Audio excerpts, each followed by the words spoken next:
Red 6 was founded on a vision that we can take augmented reality and solve a lot of the challenges that every Air Force today is facing. They're facing a production problem, they're facing an absorption problem, which leads then to a retention problem, and your experience, your training, and your readiness can be right on the edge of the cliff to go into a steady decline. So what Red 6 brings is augmented reality to maximize the use of your airborne time and afford those direct sorties that you would use to either fly against, fly with, or be in the training airspace. Hey everyone, and thanks again for joining another episode of DIB Innovators. Today, I'm speaking with Kevin Huyck, retired Major General in the Air Force, COO at Red 6. Fumez, thanks for joining us today. Thanks, Dave. Otto, it's good to be here. Yeah, so this is our first in-person podcast. Is a little bit of a test run. And if you hear him call me Otto, that's my call sign. I don't often use it on the podcast, but today I think it'll be appropriate. Fumez and I go a little ways back. To start off, Fumez, grew up through the Air Force, super successful Air Force career. Talk us a little bit about that journey and then how you found yourself to be a leading innovative company like Red 6. Yeah, well, Dave, thanks. And it's great to be on the podcast. I'm definitely a follower. And everything that you're doing to put this together, it's really exciting to talk about Red 6. We have a partnership ongoing as well with Radical. We could talk about that a little bit. But, my Air Force career spanned over 3 decades. I served for 32 years, started at the Air Force Academy. But way back when, I'd always look up to the sky at the air shows and be like, I'm going to do that. I'm going to go fly fighters. I'm going to train, fight, and win. Fly, fight, and win in our Air Force. And it turns out I had a really good run of 32 years. I did my time in training, teaching flying in the F-15, training in the F-15, operational tests in the F-15, operational tests in the F-22. I had a stint teaching at the weapons school at the high end with you in the F-15C, the absolute epitome of how to train at the highest level. And by the time I retired, I had been through North American Aerospace Defense Command, Allied Air Command, Air Combat Command, and U.S. Northern Command at the senior level. But I never forgot my roots about training. And the more you can train our warfighters to be prepared for that day one, that night one of whatever combat operations or in whatever theater of operations, it really inspired me. So when I retired out of the Air Force, I wanted to take my operations test training background and continue to apply that to our warfighters today. And so now you're at Red 6. Loving it. So talk to me about, some of the lessons that you learned in the Air Force, and then as you look to apply that and finding your next career, if you will, what did you really lean on? What did you find that was valuable in that transition?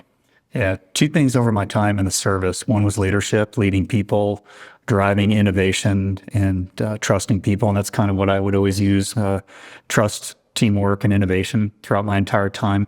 And when I have a chance to work at a company like Red 6, bringing augmented reality, disruptive, innovative technology into a market that doesn't exist right now, that we are forging a market. Some of it is just sheer will, because we know this is inevitable to bring augmented reality into not only the airborne augmented reality, but to all of the warfighters that are there.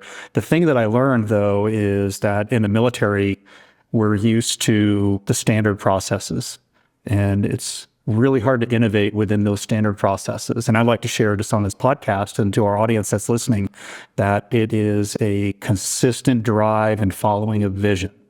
And our co-founders, Dan Robinson and Glenn Snyder, had the vision. And Dan was a former fighter pilot. I talked to, I guess you're always a fighter pilot, but he was a fighter pilot in the RAF, came to the United States as the first non-American to fly the F-22, and I taught him to fly the Raptor. And then our paths merged down the road at an Air and Space conference led by AFA. And I was intrigued by where he had driven and taken the company, the technology. So back to the source of your question about what I learned is, if you don't have that innovative spark and the desire, the drive, the bias for action, you never get anywhere. And, like this DIB podcast is all about breaking new ground, and how do you take technology and bring it to a customer and a user that doesn't even know they need it yet. But as soon as they see it, they want it. And that's where we are in Red 6. We're groundbreaking, bringing innovative technologies into the warfighter and taking it into the augmented, airborne augmented reality space. And we'll be able to look at that in a couple of the videos that I brought. Yeah, that was great. I mean, to me, this is an absolute no-brainer. Like, there are challenges, but we saw it even when we were looking at mission tapes with, pushing in a tape, hitting play, stop, trying to sync up 5 or 8 different tape machines, to just the resistance of technology of how do you get to where we can just, debrief videos, synchronize so that we can highlight things. And so this is another one that I can only imagine the frustration of pushing through the innovative space, working with the Air Force, the Department of Defense, but super exciting. So for those that don't know, let's talk about Red 6. Give it, quick overview, and then we'll peel it back more. But yeah, I mentioned our founders, Dan Robinson and Glenn Snyder. Dan, using his fighter pilot background, saw what we all saw in all of our flying careers, that the use of every sortie, the use of jet fuel, the use of time in the air is so precious that if you don't maximize the training and the use of that flying, you're not optimizing your fuel or your time or your training. But most importantly, Red 6 was founded on a vision that we can take augmented reality and solve a lot of the challenges that every Air Force today is facing. They're facing a production problem, they're facing an absorption problem, which leads then to a retention problem, and your experience, your training, and your readiness can be right on the edge of the cliff to go into a steady decline. So what Red 6 brings is augmented reality to maximize the use of your airborne time and afford those direct sorties that you would use to either fly against, fly with, or be in the training airspace. And I don't look at it as replacing flying hours. I look at it as optimizing flying hours and bringing synthetic entities into the airspace that you can train against. Yeah, and so one thing we saw, back in flying the F-22 and simulators, is that was the only way to actually get realistic training, because the ranges have eclipsed what normal range, the challenges and the pressures it puts on that. Why is this better in a simulator? Like, in theory, we have this capability in simulators. Why would this be better than, we've already got simulators, let's go? Yeah, that's actually my favorite question. In a simulator, you are doing what the name says, you're simulating the environment. What better than to go out and fly and then bring all the simulation into the live environment? And one of the areas that we found was if you're doing it beyond visual range, and I'll use my hands because I'm a fighter pilot, beyond visual range, and you have a synthetic entity, it's really great to look at it on your radar scope, on your tactical displays, on your offensive, defensive, attack, and defensive displays. But when you get into the merge or within visual range and you look out and there's nothing there, your training immediately breaks down. And what Red 6 has seen is we're filling that gap.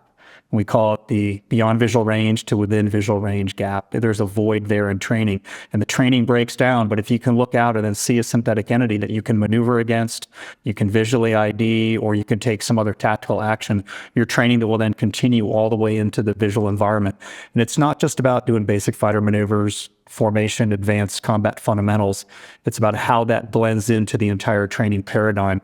And that's one area that Red 6 is leading the way on. We're breaking down the training paradigm. We're working with our customers to figure out where are their pain points, producing pilots, showing them skill sets. But you asked a question about that direct support sortie or adversaries. Red 6, you could say, Red 6 was founded with the concept that the red air that's out there, the adversary air that you fly against, in order to fly real sorties or live sorties against live adversaries, you require a human body in the adversary's seat. And they're not getting the advantage of the blue air training or the tactics, techniques, and procedures training. And you and I remember that. We'd get a 4-ship of blue air F-15s or F-22s, and we would have to get 10 or 12 adversaries out there.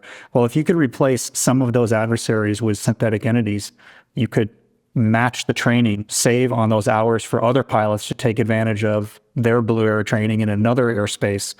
And now you're saving jet fuel, you're saving emissions, you're optimizing training, and that hours that you save can be used for maximizing efficiencies with other aircraft. Yeah, and that was, for those that don't know, generating that type of adversary threat, because you want to fight against humans.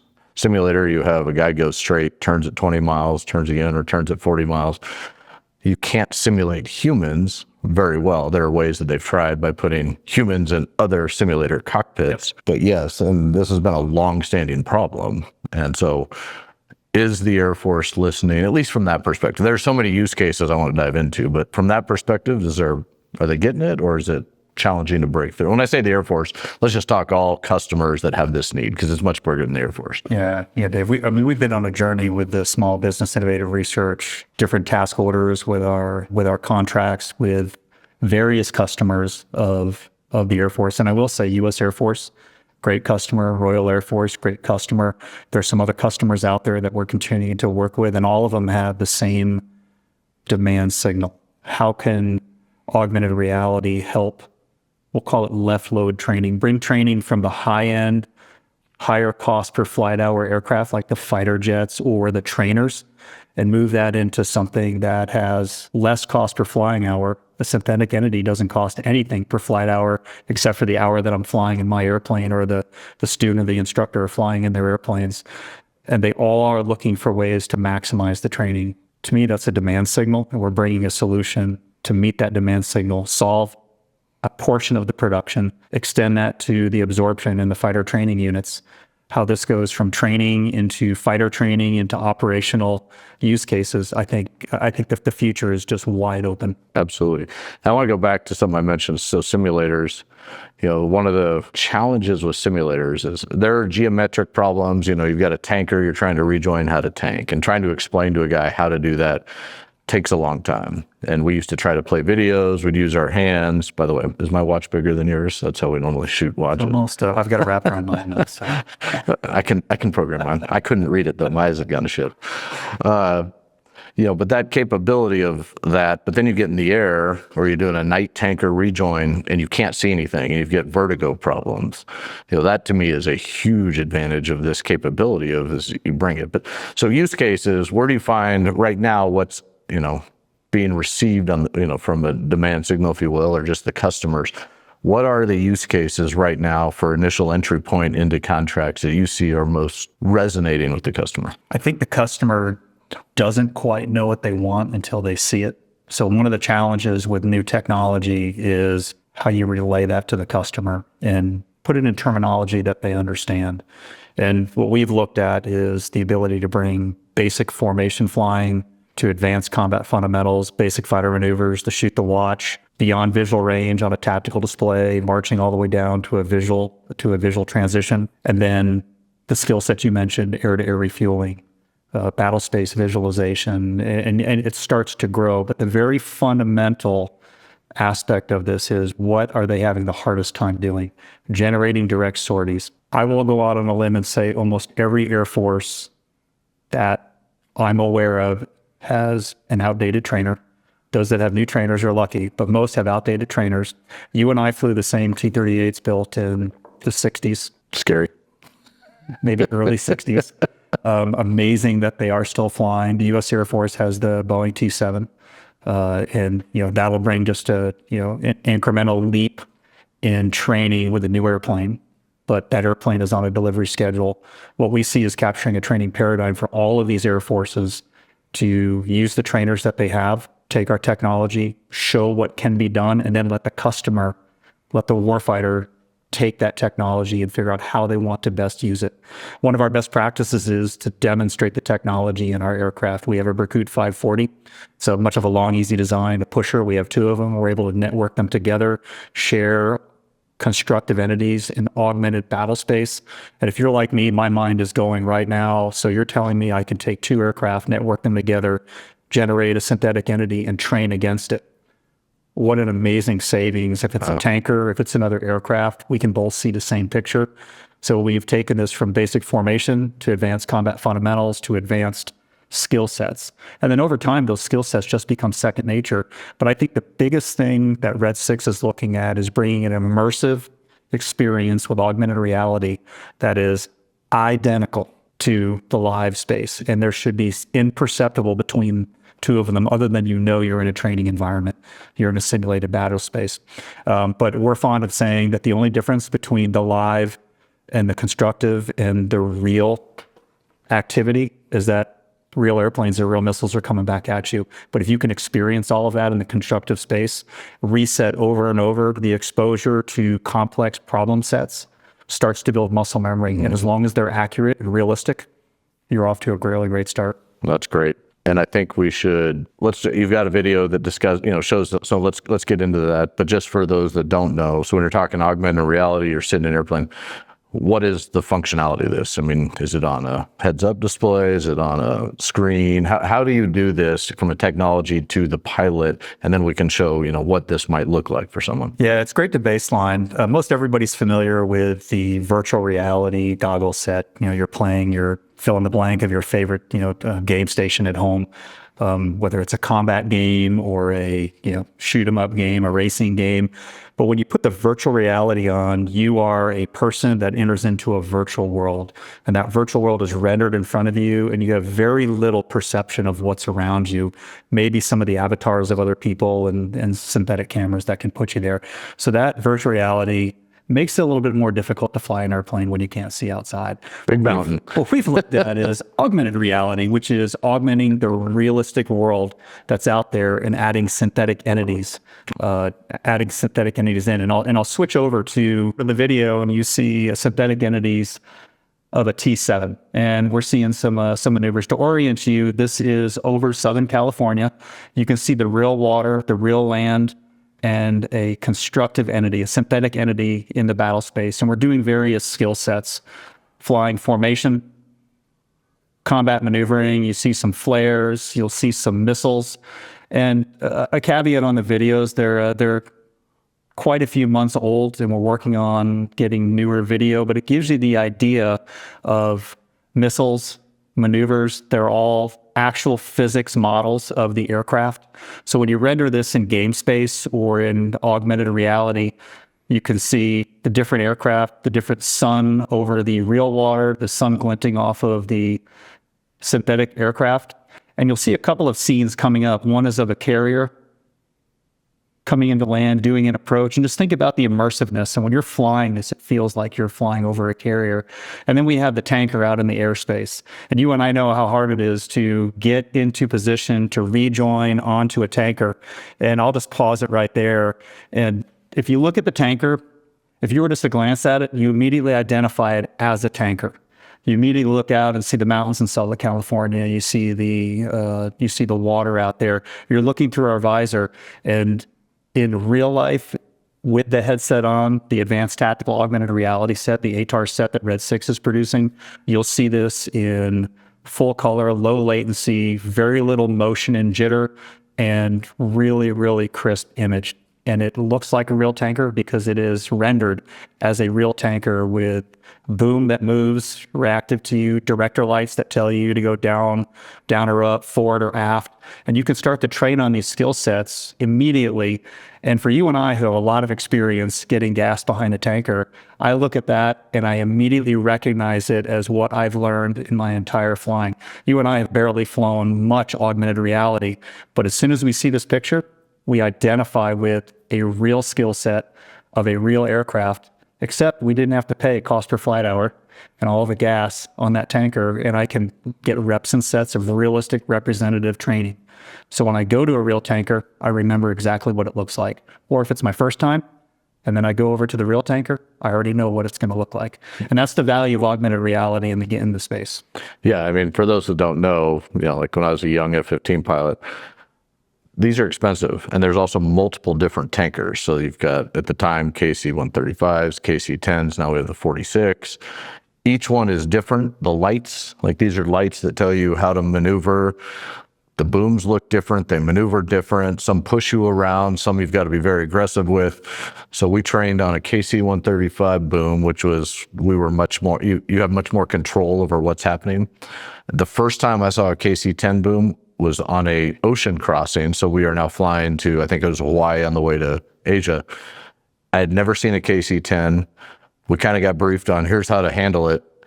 And we almost lost two guys, not like but almost had to divert because they couldn't get gas figuring this out. So it is a real problem because you don't have the training. If you're in Alaska and training and they have KC-135s, there's nothing else up there to train with. So where do you get that training? And so just in this small use case, I'm like, holy cow, it's amazing.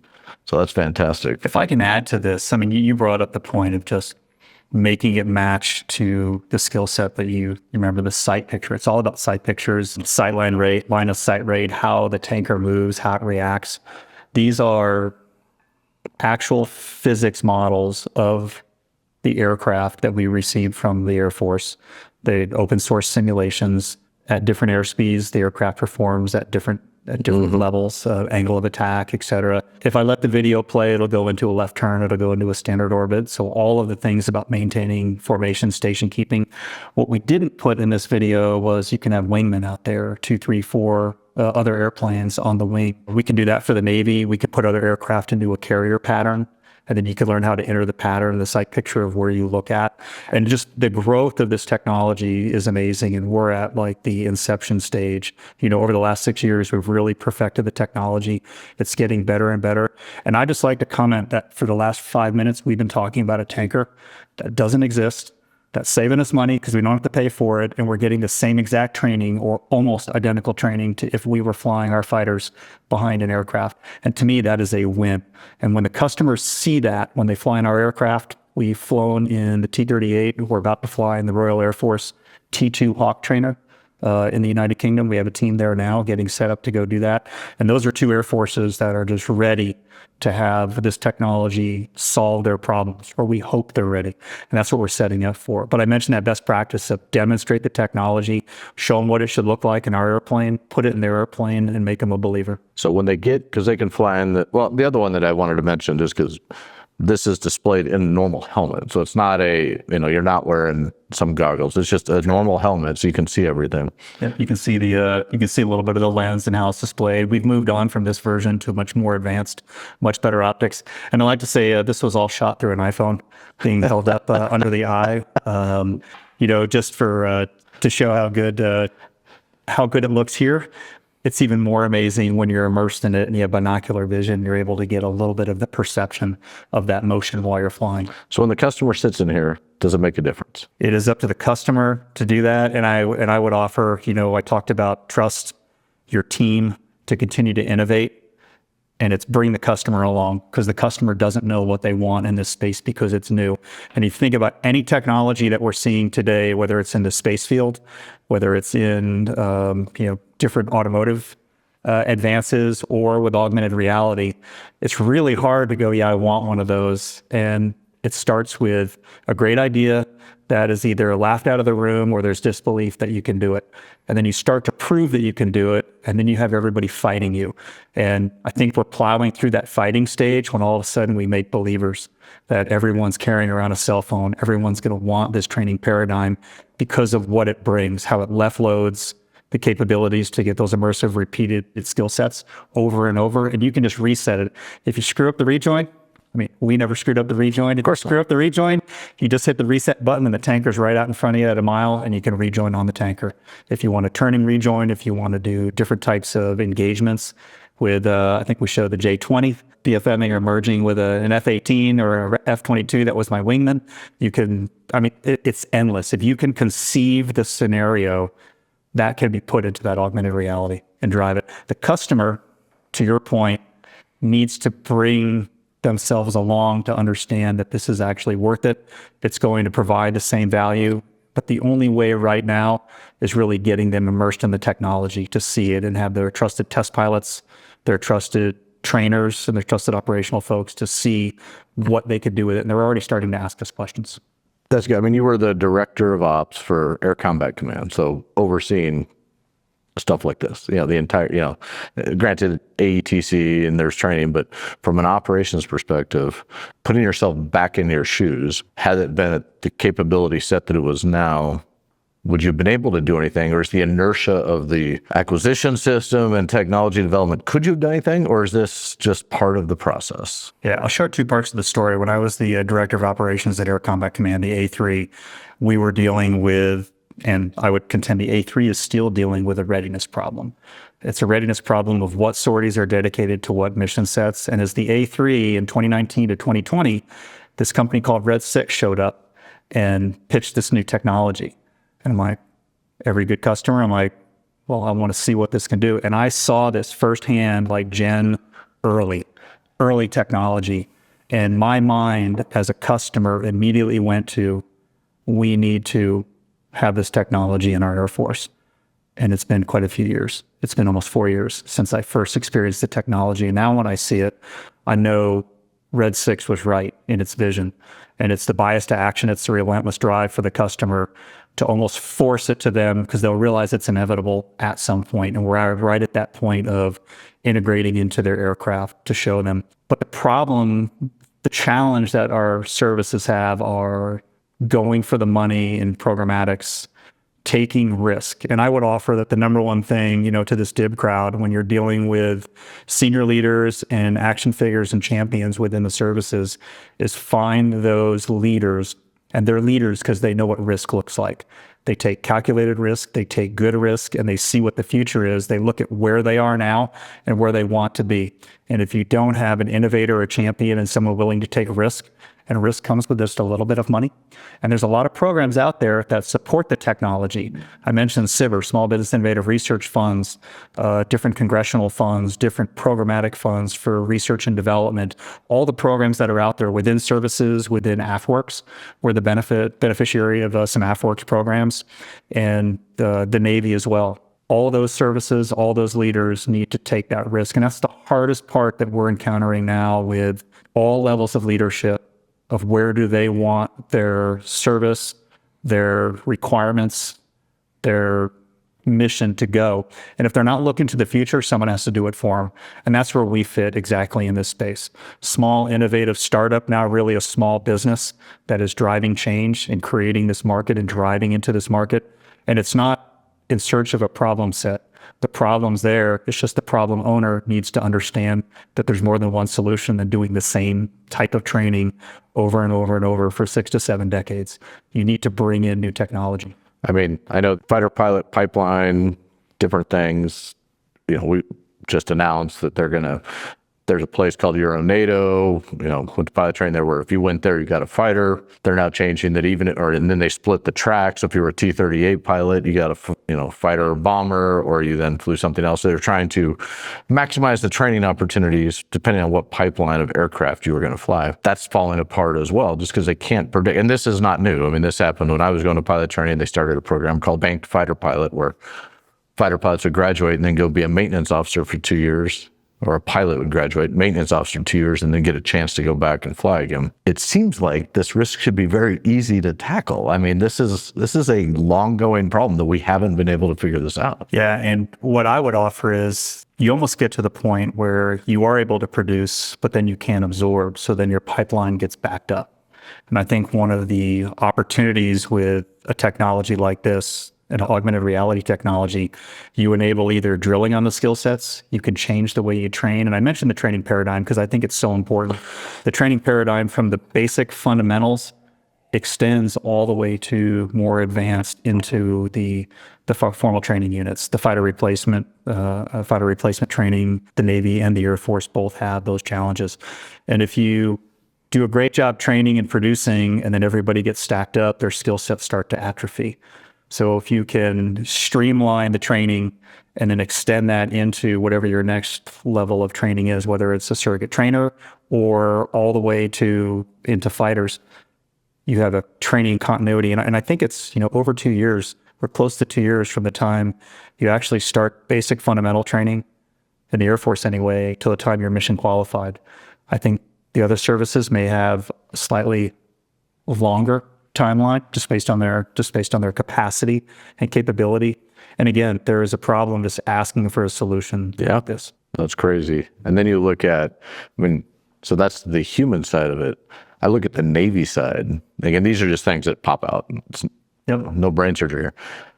What is the wear and tear on an airplane of learning to land on a carrier, which is actually concrete, 20, 50 times before they're cleared to go out to a boat? Now, I have no idea from the Navy side what it is, but to be able to not have to spend the gas, fly all the way around it again, but have one guy that can go carrier landing up to altitude and just have the carrier sitting 1,000 feet, 5,000 feet, gets to experience it, sees what wind gusts look like, different turbulence, fly through it. That's another use case. It was like, come on, man. Yeah, well, the Navy is at a crossroads. They need a new trainer. We have a contract with the Navy to go look at their T-45. And that's really exciting to bridge from the Air Force into the Navy. And in discussions, we see it's a very similar problem set. Their field carrier landing practice, FCLP, if I got that right, or field carrier landing practice. Speak Navy. Yeah, speak Navy. Air Force guys speak in Navy. But I understand the problem set. Yeah. For them to go out and do the training of how to hit the proper landing zone and simulate that from going out to land on the ship is not only wear and tear on aircraft, it's a lot of time in the airplane and maintaining the runway surface. If you can go train, that carrier that I showed you was actually up at 5,000 feet elevation, 5,000 feet above sea level. And talk about a safety aspect. You capture all of the data, and we haven't talked about data. Everything in this synthetic world, you have your own ship and where the synthetic entities are, and we can bring that into our augmented reality command and data environment, our arcade debrief system. And then you can put on the virtual reality goggles or watch it on a 2D television, and you can change all of the views, and all of that data is available.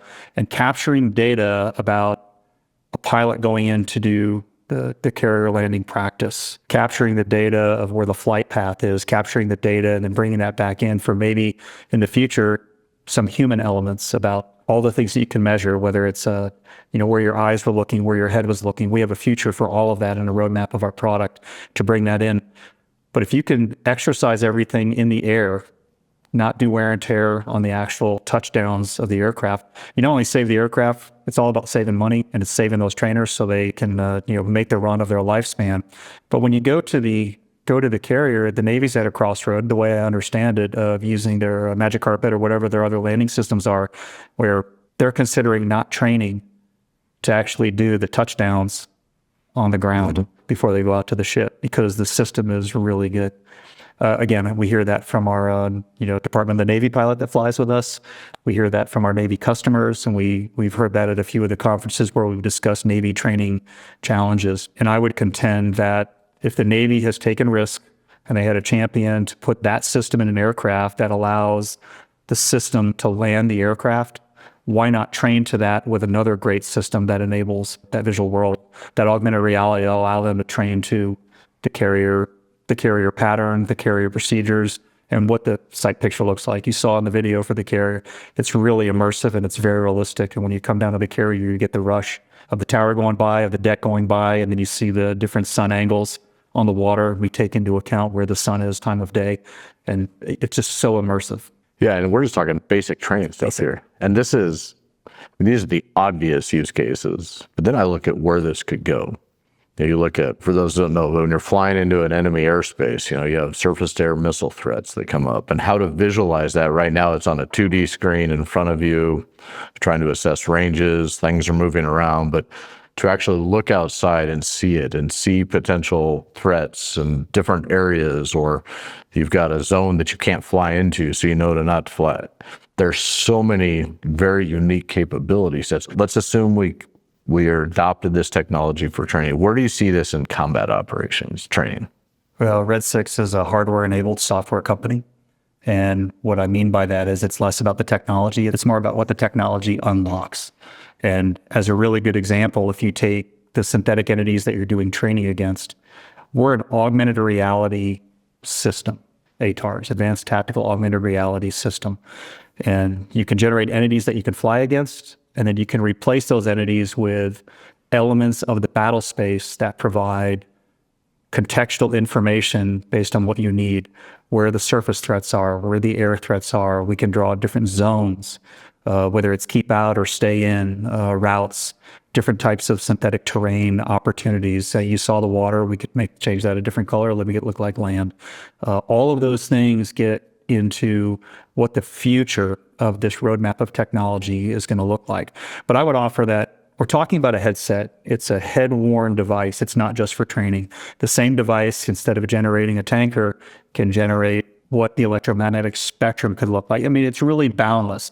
We're not there yet, but we're getting there. We understand the vision, but we need the customer to tell us what they want, and we'll show them what we can offer. As a follow-on to that, the technology enables the Red 6 ATARS to display everything that an HMD could display. You remember flying an HMD in the F-15. It's a helmet-mounted display. Helmet-mounted display. A lot of it is just circles and squares, some numerology, maybe some symbology. But to generate augmented reality, and if I take my limited technical knowledge of motion to photon latency, if we're flying in an airplane and I know where I am, where I need to render the synthetic entity, but we're both moving in a dynamic space, by the time I look with my eyes, move my head to that location, I need to predict where that entity needs to be, and it needs to be seamless, not rubber bandy, not a lot of jitter. It needs to be the perfect image. You saw that in the video. We saw it for augmented reality, the latency of where it needs to be drawn. And now you take that extent from training into operations and displaying contextual information of the environment that can be used then for tactical. Other helmet-mounted displays, and not to disparage any of the great technology that our warfighters have, don't have the embedded technology to display the augmented reality aspects to the level that Red 6 is doing today. And that's where we see the opportunity to really advance the capabilities of airborne augmented reality. If I were a helmet-mounted display company, I would be terrified and would want to partner now because there's going to be issues. I look back, I think it's funny. So Top Gun, they're training in this, Top Gun 2, they're training to go through this. They're flying against the desert, they're popping in this simulated mountain, and then all of a sudden they're going to do it for real life. Imagine if that was actually there. But that's the type of training that I think would be so cool of, picture MC-130 or special ops, trying to drive through terrain in a foreign country, but it's a very specific map that they need to get to deploy special operators or bring capabilities. Pick any platform you want, but to then train with that, just like Navy SEALs, special tactics operators, they create simulations where they can go do that, but we do not have that in a live type environment like they do. It's just you're flying in a simulator where you have no actual visual ground rush, you don't have the feelings in your body, and then you also put that, so you go fly it real life. Now you're looking at a map that tells you where to turn, but there's not a big mountain sitting in front of you. So to me, that is just like, wow. Yeah, I have, I've heard the saying that there's not a lot of sims out there that can pull 5 or 6 Gs. We actually have airborne augmented reality where you can experience all of the aviate, navigate, communicate, and learn to employ in a synthetic world, and it's just enabled by the headset. I keep doing this because it's not only the head-worn, it's the processing, the software, the ability to mission plan, and you almost complete an entire training value cycle. You and I are used to debrief, execute, and debrief. If you add the data that's captured from the mission, the instructional entities or capabilities, and then you can tailor the mission, I see a future where that value chain, that value cycle starts to really take off. It looks like a 6. It just continues, and then it just takes off into the future where you're taking the data, your performance and my performance, you may be better at one skill set, I'm different level at a different skill set, and we're able to then tailor our training into those skill sets. And one of the most exciting things that we're doing is we can layer different artificial intelligence agents flying some of the augmented reality synthetic entities. So if I want to do a basic fighter maneuver or employ against another aircraft, it can be enabled by AI, and I can initiate the fights on and enable the AI. We see a lot of that in live fly with the VISTA program, the DARPA programs, the Secretary of the Air Force. We recently went out and flew to experience that firsthand, and that was AI driving a live aircraft. It still requires a live aircraft and direct support and all of that. But imagine if you could do 2 things. One, as a user, you can go out and train against an entity that is programmed to perform like an adversary or another dissimilar aircraft. You can learn the tactics, techniques, and procedures against that. But I think the more compelling aspect of artificial intelligence is training the agent and building confidence with the user of how that agent performs. And what better place to do that than actual flying in augmented reality? And if I have a collaborative combat aircraft, I don't need to see the aircraft. I don't need to render the aircraft.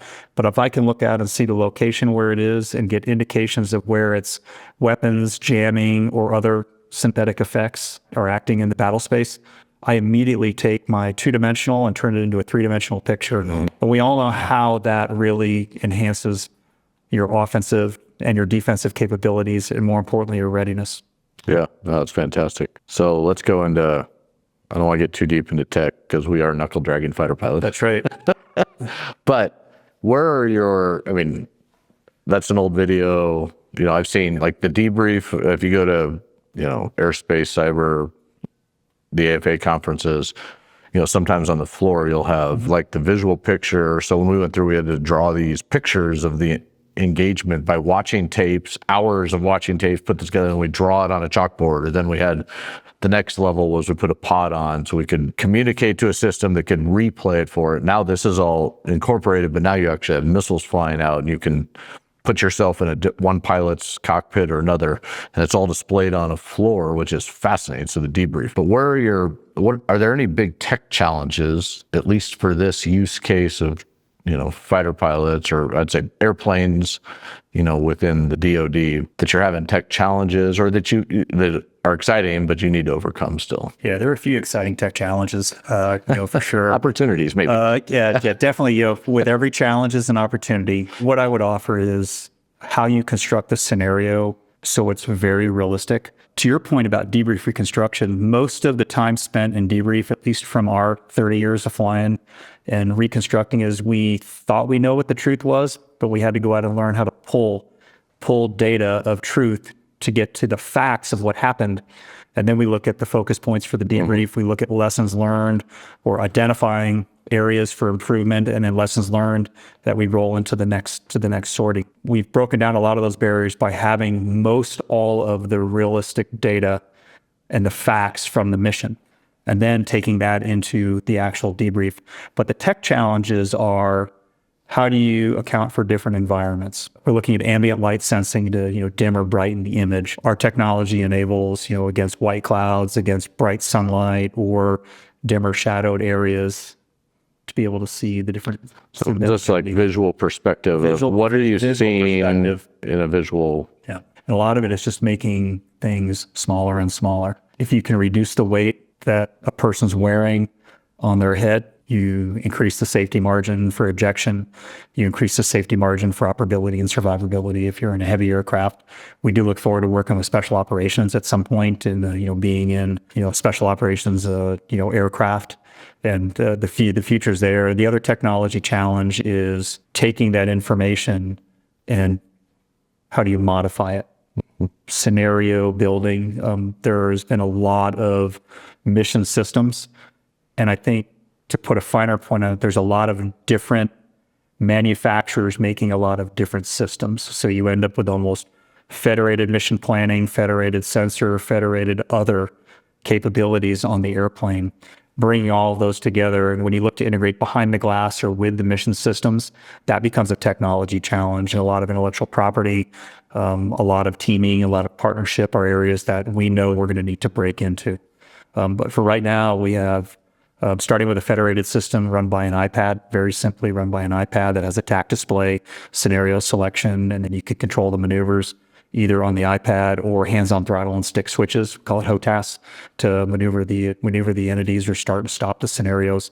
And all of that just runs to a much faster training cycle to start and stop the scenarios. Then you can tailor that to your desire. Well, I can only imagine something that hasn't even considered, well, you guys I'm sure have considered it, but to your point of collecting data, like you didn't even know what was possible for both training, combat. We look at it like behavioral analytics, like what do people do in these situations? The amount, if you have that data, especially if you can start tracking eyes, and I know things that, you know, are in the realm of possible within, imagine what can be done when you have that data and you actually now we have the engines, the AI engines that you can start processing of just the cool things you could unpackage and shape that you didn't even have access before. Because your point, previous, it was 12 hours to figure out what happened before you could even get into, well, what would you do if this happened again? For long debriefs.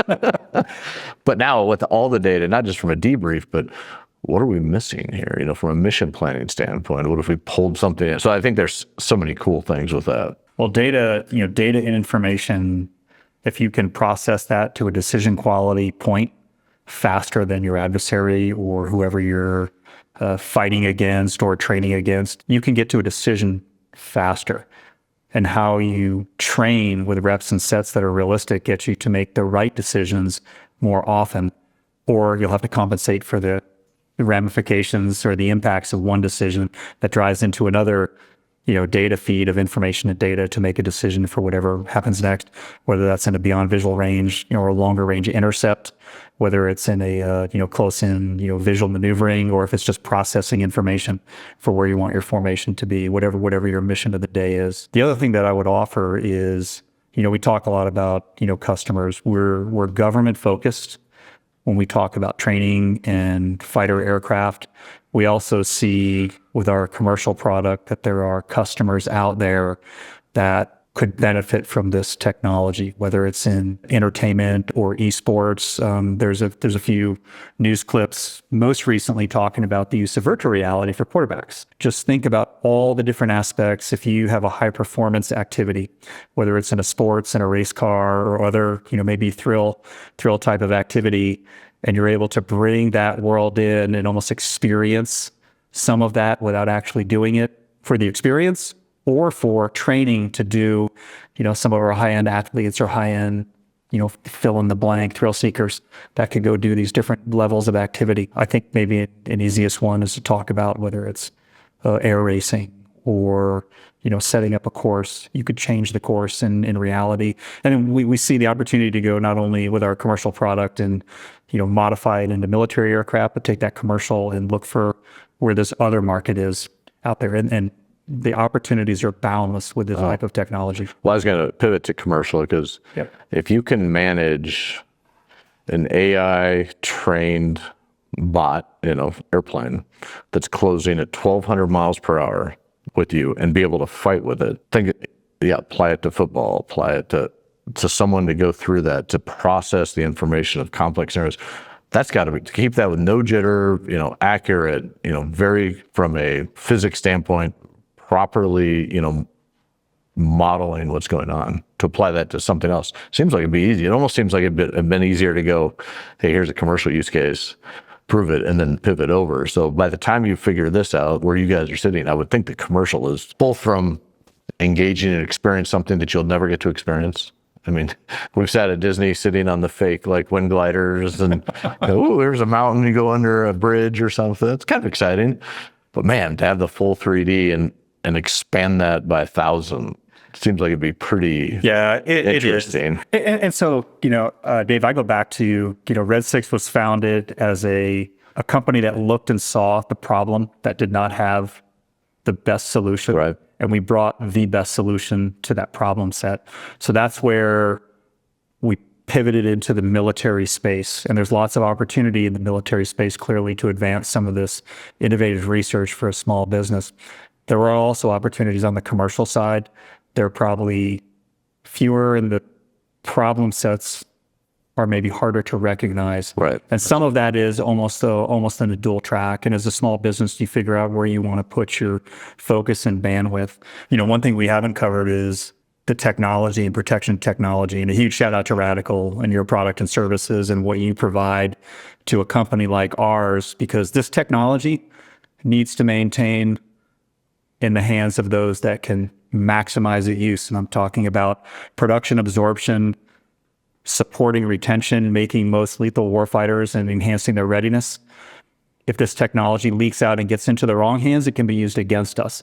And Red 6 was founded on solving this problem that our Air Force, our Navy, our services have with producing to the level to meet the capacity and the demand of those services. The second piece is that this technology is at an infancy stage, and it's about to really take off when more and more users experience it and we get the warfighter feedback.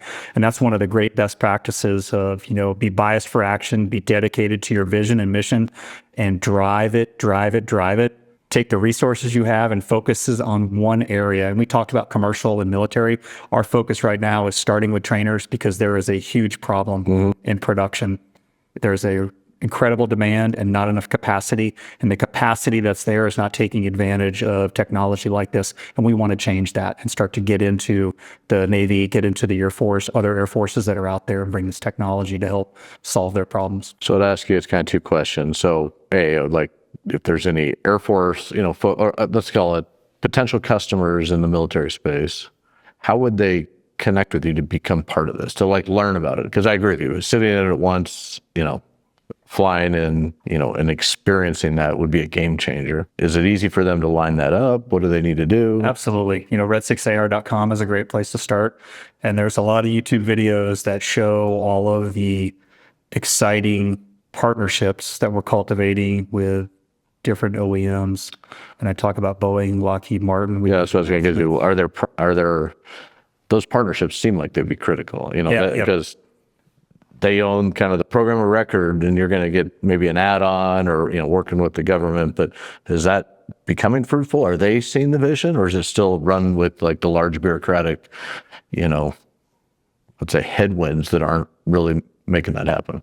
Partnerships are definitely critical. And as I look at companies that have made us portfolio companies for them, a Boeing, a Lockheed, recent announcement, working with the Royal Air Force with BAE Systems, the Farnborough announcement as we're exploring opportunities with Leonardo, large aircraft manufacturers that make all the trainer aircraft around the world. I think they see Red 6 as a breakthrough, cutting edge, bleeding forward edge technology that's going to bring a game-changing paradigm.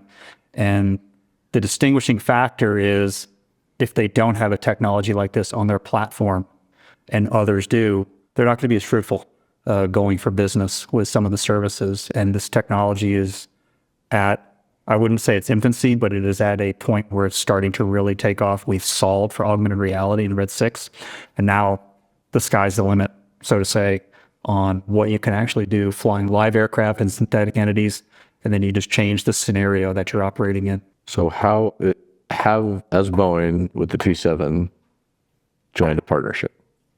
Yeah, I mean, it's great. We're in a great partnership with Boeing. We are eyeing what the T7 can bring. There is a great future. I mean, we had a really nice video of them showing a lot of T7 on the video that I showed, and working with them. And we look forward to being a part of a solution that Boeing and other manufacturers can put augmented reality, specifically Red 6 ATARs, in their system, take advantage of their embedded training systems, what we can do with our compute power to add to those scenarios, and then bring on the visualization layer, and then whatever takes us into the next iterative step. Fumez, it's been awesome. We got to wrap it up. We could sit here, and we probably will tonight, to continue the conversation, but it has been awesome. Really enjoyed it. I think it's a great company. Love our partnership together. So appreciate it. But red6ar.com is what you shared. And I'm sure if someone wanted a ride that was appropriately aligned with the customer, they could just reach out individually on LinkedIn. Reach out on LinkedIn. And, we're looking for technologists that understand what it takes to, not only build hardware, build software, integrate engineering. It's that team effort. You trust your team, you innovate, and you stay biased for action, and a relentless drive on your vision. And the customers are going to see this is inevitable. Well, huge fan. Thank you for your time, sir. Thanks, Dave. Cheers.